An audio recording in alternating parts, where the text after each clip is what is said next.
പിന്നെ നിങ്ങൾ എത്ര പേരൊക്കെ പോയി? ഇപ്പൊ ഇന്ന് എത്ര പേരൊക്കെ പോകും ടോട്ടൽ?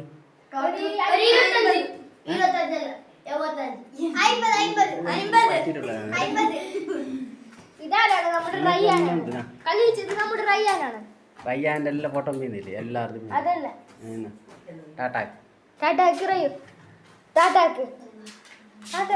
നമ്മുടെ അക്കീവിന്റെ പയ്യനാണ് കേട്ടോ.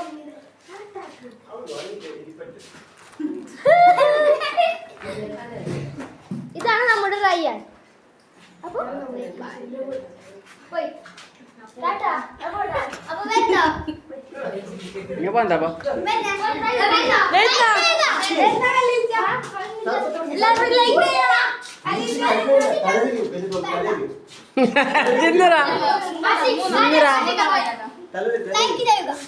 സബ്സ്ക്രൈബ് ചെയ്യുക, ബെല്ലൈക്കൺ അമർത്തുക, അമർത്തി പൊട്ടിക്കുക.